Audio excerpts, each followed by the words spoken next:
Hablemos del consentido de Cloverworks, de Sono Bisque Doll. Amigo, la cantidad de plata que le botaron es increíble. Se nota que a los demás animes les dieron una pequeña parte del presupuesto que le dieron a Sono Bisque Doll, y si bien esto no es ninguna queja, a veces es necesario hacer sacrificios. Sí me habría gustado que al menos a la conejita le hubieran dado un poquito más de cariño, pero en fin, ¿qué le vamos a hacer? Así funciona Cloverworks. Solo esperemos que para la tercera temporada o la siguiente película a Sono Bisque Doll le den el presupuesto de Kaoru Hana, porque sí, aquí odiamos a los gordos Kaoru Hana y su conflicto pelotudo entre escuelas. Pero bueno, para nadie es un secreto que la primera temporada de Sono Bisque Doll la rompió toda. Literalmente en su momento opacaron a Shingeki no Kyojin, aunque sus fans a día de hoy siguen negándolo. Y con esta segunda temporada, si bien no se logró la misma repercusión, sobre todo porque estábamos en la mejor temporada del año y era difícil de destacar, desde mi punto de vista esta temporada superó por mucho a la primera. No solo lo hizo en el apartado técnico, que ya de por sí era difícil mejorarlo, sino en su mensaje, el cual sigue siendo: no porque alguien critique tus gustos significa que todos lo vayan a hacer. Por ejemplo, y volviendo con el tema de Kaoru Hana, si bien a mí no me gustó ese anime, puede que a los demás sí les haya gustado, y eso de cierta manera está bien. Es un gran mensaje y en esta temporada se profundiza aún más en él, gracias a las experiencias de los demás personajes, experiencias con las cuales me imagino que muchos se habrán sentido identificados, incluido yo. A decir verdad, me pareció genial que le dieran más protagonismo a otros personajes mientras de fondo se iba trabajando la relación de Marin y Gojo. De esta manera la obra no se perdió en la monotonía y pudimos conocer todo tipo de historias que vamos a mencionar a continuación. Como les dije antes, esta fue una temporada donde se le dio más protagonismo a los personajes secundarios. Es cierto que Marin y Gojo seguían ocupando la mayor parte del tiempo en pantalla, pero esta vez quienes se robaron el show fueron los demás personajes. Primero hablemos de Amane, cuyo nombre real es Chitose Amano, un chico que serviría para introducirnos al mundo del crossplay, es decir, cuando alguien hace cosplay de un personaje del sexo opuesto, y quien también funcionaría como mediador para los conflictos que veríamos en los capítulos posteriores. El mini arco de Amano me pareció de los mejores de esta temporada. Vino para reforzar aún más la idea de que no todo el mundo va a criticarte por tus gustos, aunque en el pasado hayas tenido malas experiencias. Literalmente Gojo se proyectó en él, porque en el pasado también lo habían llamado raro por hacer lo que le gustaba, y la enseñanza que nos deja este mini arco es que nada es más importante que valorarte a ti mismo y a lo que te gusta, y si alguien no está de acuerdo con eso, puede irse por la puerta de entrada. Lo que Amano menciona cuando habla de lo que ocurrió con su ex es algo que hay que tomar muy en cuenta, y es que cuando la chica le pidió que dejara su hobby, que dejara de vestirse de mujer, él sintió un pánico terrible al imaginarse haciéndole caso sin estar de acuerdo. Puede parecer algo trivial,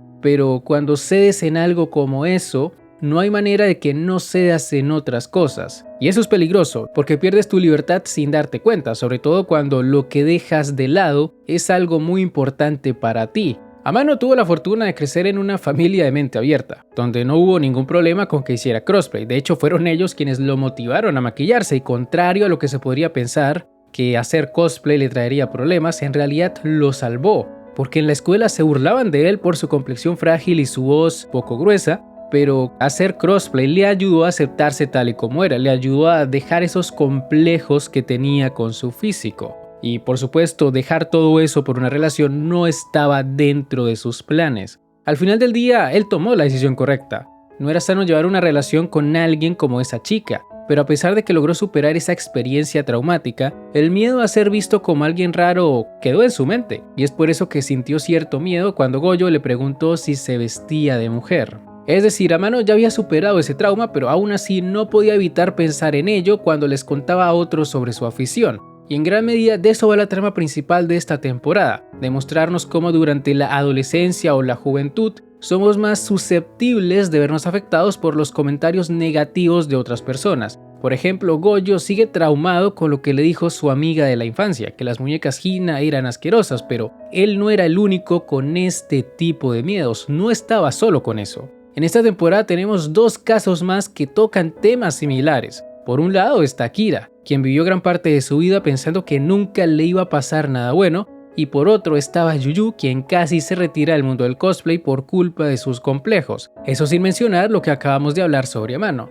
Todos sin excepción somos vulnerables ante los comentarios negativos de los demás, o ante la percepción que tiene la sociedad respecto a ciertas cosas. En el caso de Akira, sus padres no le permitían disfrutar de sus hobbies, tiraron todos sus mangas y no la dejaban ver anime porque según ellos esas cosas no debían ser vistas por alguien de su edad, es decir, las consideraban infantiles. Me hizo acordar a cuando me quemaron las cartas del Yu-Gi porque según la creencia de esa época eran del diablo. Culpa de los Nintendos. Los Nintendos. Sí, así eran esos tiempos. Al que no le quemaron las cartas del Yu-Gi no tuvo infancia y bueno, aunque parezcan anécdotas graciosas, la verdad es que uno sí se queda con la espinita, como que sientes que algo te faltó durante tu niñez y es por eso que de adulto me terminé comprando una caja de expansión del Yu-Gi, con cartas originales obviamente. Son cosas que no se pueden evitar y justamente eso fue lo que le pasó a Akira. Ya de adulta se desquitó de esas malas experiencias y volvió a comprar todas las cosas a las que le habían hecho renunciar. E irónicamente gracias a eso, a que retomó sus hobbies, su vida cambió para bien después de que Suzuka y Miyako se convirtieran en sus mejores amigas. Antes solo eran compañeras de universidad, pero tras descubrirla tirando dinero en un gachapón de un anime llamado Retsu, del que por cierto Marin hizo cosplay,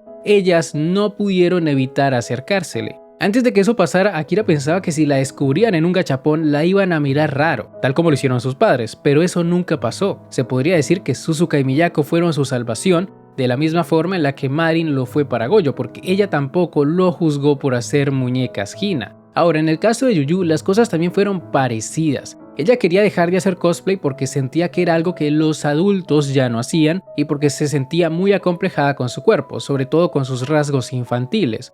Curiosamente, en este caso también fueron Suzuka y Miyako quienes la ayudaron con esas inseguridades. Primero le hicieron ver que a pesar de su físico sí le era posible disfrazarse de otros personajes que no fueran chicas mágicas. Su Black Loelia me pareció incluso más bonita que la de Marin. Y respecto a lo de la edad para hacer cosplay, pues bueno, ellas le explicaron que en realidad son los adultos quienes más se dedican a ello, sobre todo por el tema monetario. Dinero, dinero, dinero, aprende algo dinero. Es así, cuando ya eres adulto puedes gastar en lo que se te da la gana, a no ser claro que tengas más responsabilidades. Todo depende. Pero en fin, volviendo con el anime, me gustaron mucho este tipo de interacciones porque querámoslo o no, siempre va a haber alguien que no respete nuestros gustos o aficiones, esa es una realidad. Pero en lugar de acomplejarnos o de sentirnos mal por ello, solo debemos ignorarlos y ya. A fin de cuentas el mundo es bastante grande y siempre habrá gente que comparta nuestras mismas aficiones. Es como dijo Miyako, la mayor parte de nuestra vida somos adultos, por lo cual sería una pena dejar de hacer lo que nos divierte solo por el qué dirán. Grande Sonovisquedol dándonos mensajes tan profundos, aunque también hay que aclarar que la obra no siempre va por ese lado. No todo tiene que ser tan serio y por eso disfruté mucho de los momentos de comedia, como los estampados de camisetas barras sudaderas de Marin, Gojo haciéndole creer a la chica que se la iba a clavar, o el mítico panel de Marin llorando, del cual tengo que mencionar esperaba un contexto menos serio. Es decir, en su momento no dejaban de comparar ese panel con el de Kazuya en la piscina, sí, ese terrible panel. Pero nada que ver, Marin no se deprimió porque no haya habido sexo, que es lo que muchos creen, sino porque se imaginó siendo rechazada por Gojo. Y la verdad es que tenía muchas razones para pensar de esa manera. A lo largo de la temporada el chico siempre se mantuvo distante y no dejaba de negar que fueran pareja cada vez que se los preguntaban. A ver, nosotros sabemos que Gojo se comportaba de esa manera por los nervios. Pero desde el punto de vista de Marin,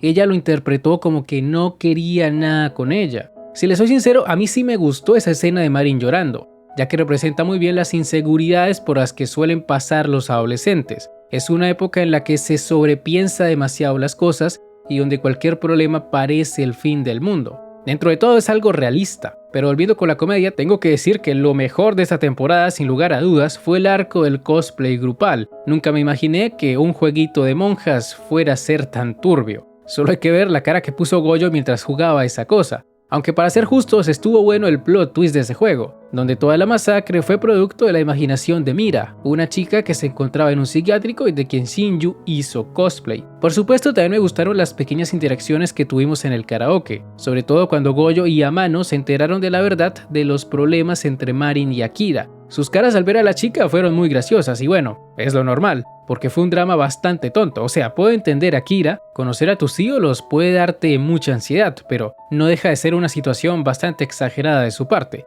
Igual bien por ella, al final pudo aclarar el malentendido y se tomó una que otra fotito con su Oshi, porque más que ser una fan, ella veía a Marin como su Oshi y estos son dos conceptos muy diferentes. Es cierto que en las traducciones, en los subtítulos y todo eso siempre te van a poner la palabra fan porque en español no existe algo para sustituir la palabra Oshi, pero quédense con que cuando tienes a alguien como Oshi es cuando idolatras a esa persona de forma más o menos enfermiza. Los japoneses son bien locos con eso, pero siempre y cuando no crucen la línea del acoso, no le veo problema a tener un Oshi. En resumen, esta temporada me encantó. Superó por mucho a la primera y resalto el trabajo que se hizo con los animes y juegos de los cuales se hicieron los cosplays, porque les dieron bastante tiempo en pantalla y llegué a creerme que podían ser reales, que podían ser productos independientes, sobre todo el juego de las monjas. Esperemos que la tercera temporada o la película, si es que deciden hacer película, no se tarde tanto, ya que necesito mi dosis de chicas y chicos cosplayers. Joder, qué bien se veía Mano con el cosplay de Hokuto. Pero en fin, con esto ya llegamos al final de esta pequeña review. Si les ha gustado, no olviden dejar un buen like, suscribirse, síganme en mis redes sociales que están en la descripción. Y ahora sí, me despido. Hasta la próxima. El Psy Kongru.